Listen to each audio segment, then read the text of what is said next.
Hi, it's Randy Bett with Real Estate Professionals, and in this video series we're going to go through the 7 pages of the purchase contract for a resale condominium property. So this isn't brand new, this is not a single family home, this one is a condominium, whether that's an apartment style condominium or a townhome condominium or a bare land condominium that contains some kind of structure on it. This is what we're going to cover. So at the top we have the seller's name on one side and the buyer's name on the other side, and that's who the contract is between. In section 1, what we've got is the property's location. It's a municipal address including the suite number in there, so you can put down the city's address and so on. And if there's a name in the project, you can include that as well. Under 1.2, the legal description, a person would want to put in the condominium plan number, the actual unit number, which usually isn't the same as the suite number, and then the unit factor. In other words, how is that calculated in regards to condominium fees. If there's a titled parking stall, it will have its own condominium plan number, its own unit or units, and it'll have its own unit factors. And the same goes for storage.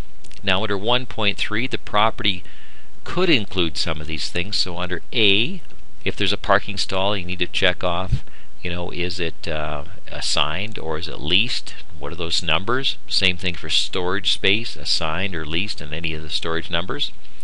Then under B, the goods that aren't attached to the property but are included, or in other words also fixtures or chattels, and then list everything from fridge, stove, washer, dryer, and so on.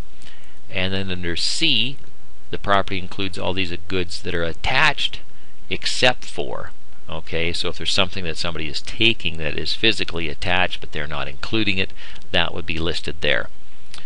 And then in 1.4, unless you authorize otherwise, the title is going to be free and clear of all encumbrances, all registrations, and obligations except for the 4 that are in A, B, C, and D.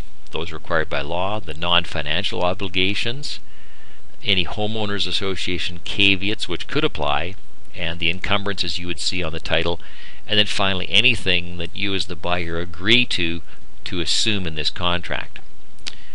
Now under section 2, you have the transaction itself and the prices and so on. So 2.1 says you're going to agree to work cooperatively and diligently together in good faith. 2.2 is really where it lays out the actual price that's going to be paid. So there's the deposits, initial, additional. If you're assuming a mortgage, put it in there. The new financing, if there's any seller financing or vendor take back.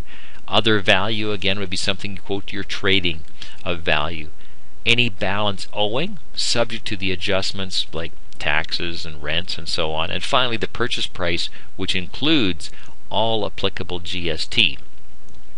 And then finally 2.3, other than the deposits, the buyer shall pay the purchase price by the lawyer's check, trust check, bank draft, or other agreed value. And then at the bottom of the page there's a spot for you to put your initials in.